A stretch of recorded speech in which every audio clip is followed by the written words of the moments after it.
So a lot of us can get confused on what to do first. Should you invest or should you pay off debt first? And in what order do you do these things? In this video, I'm going to be covering two major factors that you should consider. We're going to answer two questions, one on the investing side and one as it pertains to your debt, to help you make the best choice for your personal finances.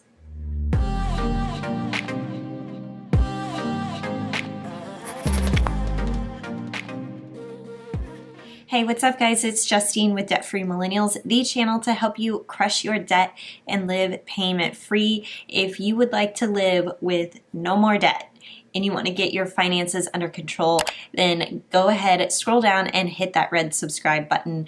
Today we're going to be talking about the investing debt debacle. How do you choose which one to implement first? And so I have two major questions that you should ask yourself.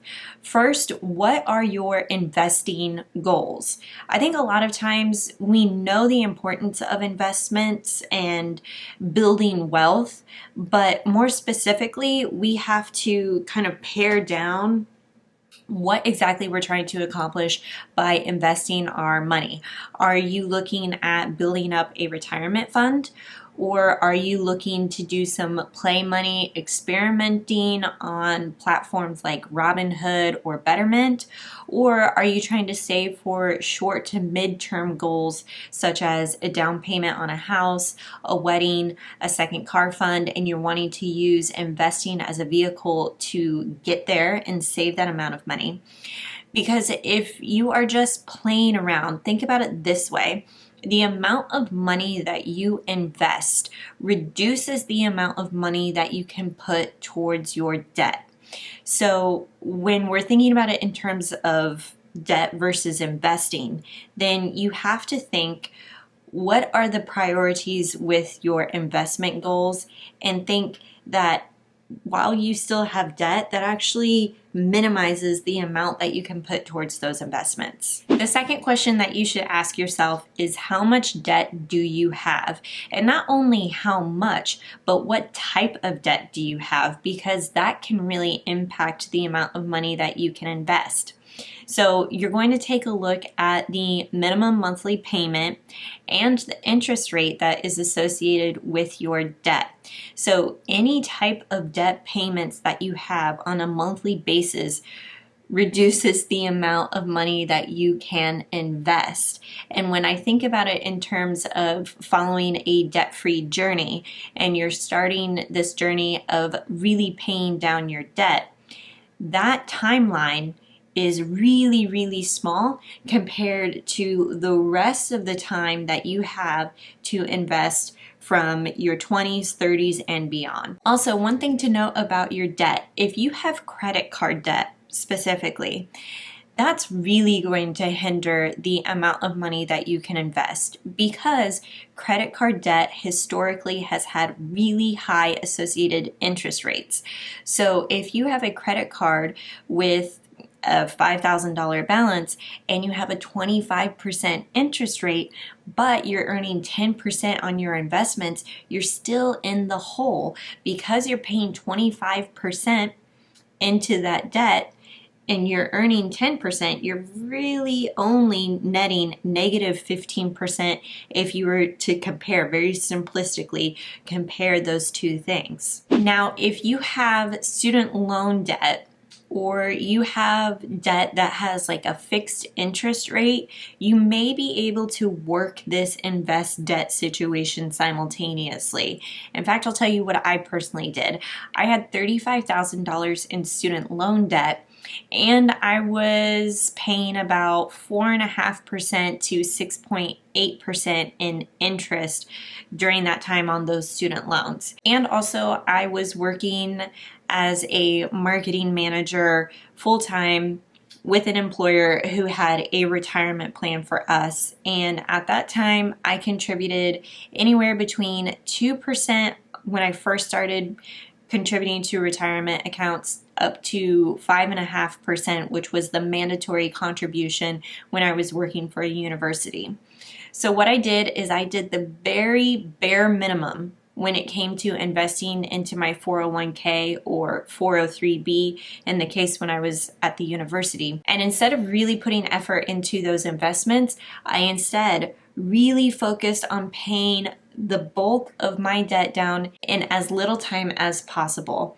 So I was putting more than $1,000 per month towards my student loan debt, and I was making about an average of $37,000 per year.